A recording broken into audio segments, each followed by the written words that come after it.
दोस्तों नमस्कार। ऐसे वक्त में जब भारतीय परिवारों के स्वरूप में बदलाव के बाद करोड़ों बुजुर्ग एकाकी जीवन बिता रहे हैं और उनके पास महंगे इलाज के लिए पर्याप्त जमा पूंजी नहीं है, वे अब भविष्य की चिंताओं से कुछ मुक्त हो सकेंगे।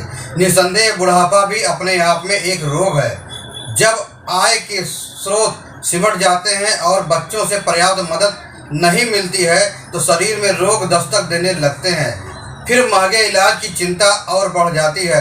अक्सर भारत में कर्मचारी एवं आम लोग कहते हैं कि वे जीवन भर आयकर चुकाते हैं, लेकिन बुढ़ापे में सरकार की ओर से सामाजिक सुरक्षा न के बराबर होती है। लेकिन अब मोदी सरकार ने लोकतंत्र के सामाजिक कल्याणकारी स्वरूप को तरजीह दी है।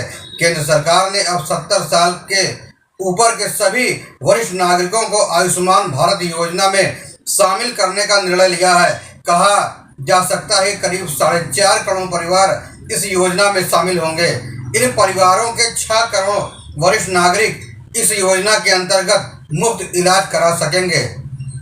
दरअसल वर्ष 2018 में शुरू हुई आयुष्मान भारत योजना में अब तक केवल गरीब परिवार ही शामिल हो सकते थे, जिन्हें 5 लाख का कैशलेस कवर दिया जाता था। अब इस योजना का लाभ सभी बुजुर्गों को दिया जाएगा। बहुत संभव है कि इस समय जब कुछ राज्यों में चुनाव की प्रक्रिया चल रही है तो इस घोषणा के राजनीतिक निहितार्थ भी लोग निकालेंगे। लेकिन भाजपा ने 2024 में लोकसभा चुनाव के लिए जारी घोषणा पत्र में यह वादा किया था कि सरकार बनने के बाद आयुष्मान भारत योजना के दायरे को बढ़ाकर इसमें वरिष्ठ नागरिकों को शामिल किया जाएगा।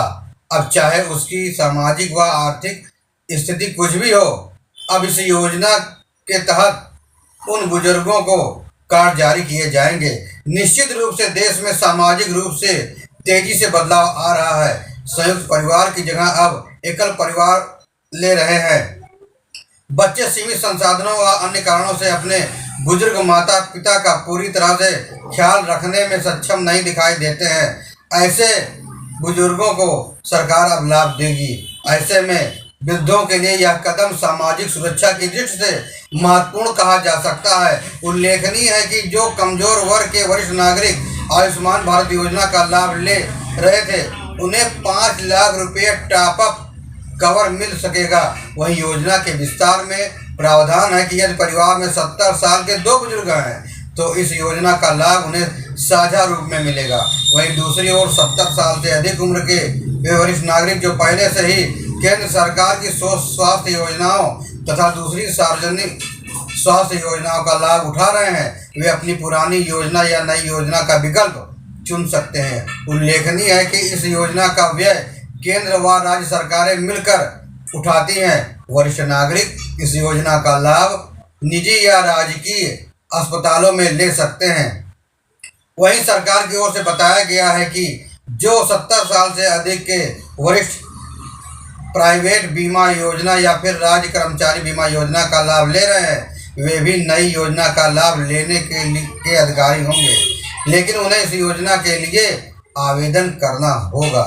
सरकार ने फिलहाल योजना के लिए करीब 3,500 करोड़ का बजट रखा है और आवश्यकता पड़ने पर बजट बढ़ाने की बात भी कही है। बहरहाल इस योजना से जहां एको वरिष्ठ नागरिकों को राहत मिलेगी, वहीं सरकारी अस्पतालों पर भी दबाव कम होगा, क्योंकि लाभार्थी निजी अस्पतालों में योजना का लाभ उठा सकते हैं। लेकिन जरूरी है कि मरीजों को किसी परेशानी से बचाने के लिए सरकार क्लेम सेटलमेंट के लिए पारदर्शी व्यवस्था लागू करे। इस योजना की विसंगतियों और जमीनी हकीकत का आकलन कर इस योजना को प्रभावी बनाने का प्रयास करे। पिछले दिनों निजी अस्पतालों में बिलों की विसंगतियों को लेकर सामने खबरें आती रहती हैं, इसलिए योजना की कमियों को दूर कर इसे और प्रभावी बनाया जाए। हम यह खबर इसलिए आपको दिखा रहे हैं कि हर घर में बुजुर्ग माता पिता हैं। बहुत से परिवार में उनकी देखभाल नहीं रख पाते हैं, कुछ तो वृद्धाश्रम में ले जाके कर देते हैं। लेकिन केंद्र सरकार ने उन बुजुर्गों की परवाह की और उनके लिए आयुष्मान भारत योजना में उन्हें शामिल कर लिया।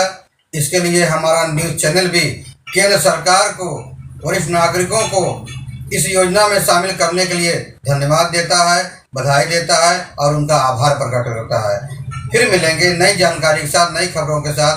तब तक आप स्वस्थ रहें, सुरक्षित रहें। आपको यह खबर कैसी लगी कृपया कमेंट बॉक्स में अपना कमेंट देना ना भूलें। धन्यवाद।